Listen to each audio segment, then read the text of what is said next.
어머님, 오늘 제가 약속이 잡혀서요. 지훈이 좀 맡아주실 수 있죠? 갑자기 무슨 약속이길래 애를 나한테 맡기니? 오늘만 좀 도와주시면 안 될까요? 뭐라고? 내가 내 가정부니? 내가 나를 얼마나 만만하게 보면 이제 그만 좀 해라, 미선아. 그 순간 제 안에서 무언가가 뚝 하고 끊어져 버렸습니다. 여러분 지금 들으신 이 장면, 오늘 이야기의 하이라이트 한 부분일 뿐입니다. 저는 이 순간을 기점으로 다짐했습니다. 이제부터는 더 이상 참고 살지 않겠다. 내 인생을 되찾겠다. 이제부터 제 이야기를 시작해 보겠습니다. 제 이름은 박정순, 올해 63. 저는 평생 전업주부로 오직 가족만 바라보고 살아왔습니다. 결혼 후엔 남편 뒷바라지, 아들 양육. 제 청춘은 온전히 누군가를 위해 희생하는 삶이었죠. 옷 한 벌, 화장품 하나, 제 자신을 위해 산 적이 거의 없었습니다. 아들이 결혼한다고 했을 때 저는 속으로 안도했습니다. 이제 내 아들도 가정을 이루는구나. 나도 며느리라는 딸을 하나 얻게 되는 거네. 그 순간만큼은 참 벅차고 설렜습니다. 하지만 그 기대는 오래가지 않았습니다. 처음 며느리 미선은 얌전하고 공손했습니다. 어머님, 반찬 너무 맛있어요. 웃으며 젓가락질을 하던 모습에 이제는 의지할 수 있겠구나 하고 마음이 놓였죠. 하지만 몇 달 지나지 않아 아들이 조심스레 말을 꺼냈습니다. 엄마, 미선이가 엄마 음식은 좀 무겁다고 하더라고요. 그냥 가끔만 해주시면 된대요. 그 말을 듣는 순간 가슴이 철렁 내려앉았습니다. 겉으로는 웃던 며느리의 얼굴이 뒤에서는 불평을 늘어놓고 있었다니. 며칠 뒤엔 이런 일도 있었습니다. 제가 안부 전화를 걸자 아들이 말하더군요. 엄마, 미선이가 앞으로는 저한테만 연락하시래요.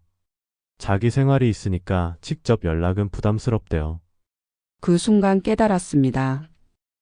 이 아이는 나를 가족으로 받아들이지 않았구나. 내가 꿈꾼 며느리라는 딸은 결국 착각이었구나. 세월이 쌓이며 몸은 예전 같지 않았습니다. 허리 통증이 심해 병원을 다닐 때도 며느리의 입에서는 괜찮으세요? 그 한마디가 나오지 않았습니다. 오히려 아들을 통해 이런 말이 전해졌습니다. 어머님이 젊을 때 무리하신 건데 왜 우리가 책임져야 해요? 그 말이 귀에 꽂히는 순간 눈물이 핑 돌았습니다. 평생 가족만 바라보고 살았는데 돌아오는 건 이런 무정한 말이라니. 남편이 갑자기 쓰러졌을 때도 그랬습니다. 미선아, 아버님이 쓰러지셨어. 너도 좀 와줄래? 하지만 그녀의 대답은 차가웠습니다. 어머님, 저 지금 약속이 있어서요. 금방 괜찮아지실 거예요. 그 순간 제 마음 한 구석이 완전히 얼어붙어 버렸습니다. 그런데도 미선은 필요할 때마다 저를 찾았습니다. 어머님, 오늘 지훈이 좀 봐주실 수 있죠? 어머님, 반찬 좀 부탁드릴게요. 어머님, 예방접종이 있는데 대신 데려다 주실래요? 겉으로는 정중했지만 속뜻은 뻔했습니다. 어머님이니까 당연히 해주시겠죠. 처음엔 저도 들어줬습니다. 며느리가 힘드니 도와야지. 스스로를 달래며 묵묵히 해냈습니다. 하지만 점점 그것이 부탁이 아니라 의무처럼 강요되는 걸 느꼈습니다. 그러던 어느 날 밤, 늦은 시각 전화벨이 울렸습니다. 어머님, 내일 도시락 좀 챙겨주실 수 있을까요? 제가 준비할 시간이 없어서요. 그 순간 제 속에서 무언가가 쾅 하고 끌어올랐습니다. 잠시 침묵하다가 저는 낮고 단호한 목소리로 말했습니다. 미선아, 내일 도시락은 내가 준비해. 나는 못 해준다. 어머님, 늘 해주시던 건데. 그래. 늘 해주던 게 당연해져 버렸지. 하지만 내 시간도 내 몸도 더는 공짜가 아니야. 앞으로 내가 해야 할 일은 내가 직접 해라. 그 순간 제 안에서 무언가가 완전히 뚝 하고 끊어졌습니다. 이제부터는 더 이상 참고 살지 않겠다. 그 후 저는 조금씩 달라졌습니다. 예전처럼 무조건 들어주지 않고 딱 한 발짝 물러서서 차갑게 외면하기 시작한 겁니다. 어느 날 며느리에게서 전화가 왔습니다. 어머님, 제가 오늘 회의가 늦어서요. 지훈이 좀 데려와 주실 수 있죠? 예전 같으면 당연히 달려갔을 겁니다. 하지만 그날은 달랐습니다. 오늘은 내가 약속이 있어. 내가 직접 데려가.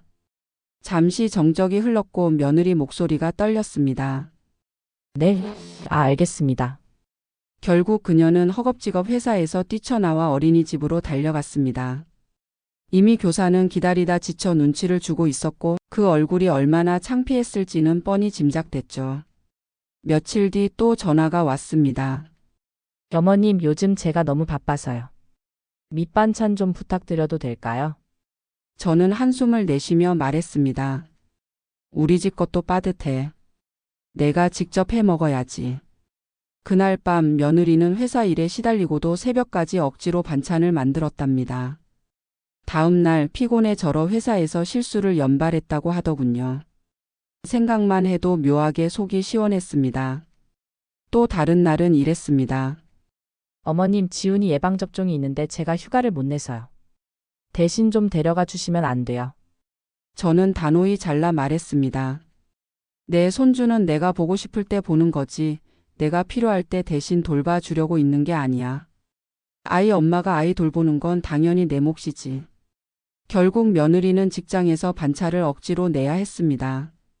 상사의 눈총을 받으며 병원에 다녀와야 했죠. 이처럼 저는 더 이상 예전처럼 며느리의 편리한 대기 인력이 아니었습니다. 필요할 때만 불려가던 그림자 같은 존재에서 차갑게 등을 돌리는 단단한 벽이 되어갔던 겁니다. 시간이 흐를수록 며느리 미선의 얼굴에는 피곤이 쌓여갔습니다. 회사에서는 잦은 지각과 결근으로 신뢰를 잃어가고 집에서는 아들과의 다툼이 끊이지 않았습니다. 저는 안방에서 문틈으로 들은 적이 있습니다. 아들의 목소리가 높아지더군요. 미선아, 왜 엄마한테 그렇게 해? 내가 볼 땐 엄마가 우리한테 해준 게 얼마나 많은데. 그러자 며느리가 울먹이며 소리쳤습니다. 그럼 내가 언제까지 어머님 눈치만 보며 살라는 거야? 나도 내 삶이 있잖아. 그 말에 아들의 한숨 소리가 길게 흘렀습니다. 저는 조용히 눈을 감으며 생각했습니다. 결국 이렇게 될 줄 알았다. 남의 진심을 무시한 대가가 언젠가 돌아오기 마련이지. 이웃을 통해 들은 이야기입니다. 며느리가 회사에서 중요한 회의를 놓치고 상사에게 크게 혼이 났다고 하더군요. 그날 저녁 집에 들어온 며느리의 얼굴은 잿빛이었습니다. 밥도 제대로 먹지 않고 방에 들어가 문을 닫아버렸죠. 그 모습에서 저는 그녀가 무너져가는 것을 똑똑히 보았습니다. 그러던 어느 날 미선이 제 방으로 찾아왔습니다. 손에는 휴지가 구겨져 있었고 눈가는 벌겋게 부어 있었습니다. 그녀는 제 앞에 앉자마자 눈물을 쏟아냈습니다. 어머님, 제가 잘못했어요. 처음부터 어머님을 가족으로 대했어야 했는데 제 욕심만 앞섰던 것 같아요. 다시 예전처럼 저 좀 도와주시면 안 될까요? 그 목소리는 떨렸고 두 손은 제 무릎을 붙잡고 있었습니다. 하지만 제 마음은 이미 굳게 닫혀 있었습니다. 저는 천천히 그러나 단호하게 말했습니다. 예전처럼? 내가 나를 외부인 취급하던 그 예전처럼? 아니, 이제는 늦었어. 앞으로 나는 나를 진짜 가족으로 여겨주는 사람들과만 함께할 거야. 순간 미선의 울음소리가 뚝 끊겼습니다. 그녀는 아무 말도 못한 채 고개를 푹 숙이고 느릿느릿 일어나 방을 나갔습니다. 문이 닫히는 소리와 함께 제 마음속에서는 오래 묵혀온 응어리가 서서히 풀려나가기 시작했습니다. 그날 이후 저는 비로소 깨달았습니다. 가족은 필요할 때만 찾는 존재가 아닙니다. 서로 존중하고 배려할 때만 비로소 진짜 가족이 되는 겁니다. 저는 이제 제 자신을 지켜낼 수 있었습니다. 예전엔 늘 참는 게 미덕이라고 생각했습니다. 하지만 그 끝에 남은 건 존중이 아니라 무시였습니다. 이제는 다릅니다. 저는 제 이름을, 제 존재를 다시 찾아냈습니다. 참는다고 다 미덕이 아닙니다. 희생한다고 존중받는 게 아닙니다. 때로는 단호하게 맞서야 비로소 존중을 받습니다. 저는 이제 저를 진짜 가족으로 여겨주는 사람들과 함께 남은 인생을 더 당당하고 더 자유롭고 더 행복하게 살아가고 있습니다. 그리고 이 방송을 듣고 계신 어머님들 꼭 기억하세요. 내 인생의 주인은 나 자신이다. 누구도 나를 함부로 대할 수는 없다. 제 이름은 박정순. 그리고 저는 제 인생의 주인으로서 마지막 장을 스스로 써 내려가고 있습니다. 오늘 얘기 어떻게 들으셨나요? 여러분의 생각 댓글로 남겨주세요. 그리고 이런 이야기 계속 듣고 싶으시다면 구독, 좋아요, 알림 설정 부탁드립니다. 여러분의 관심이 제게 큰 힘이 됩니다. 감사합니다.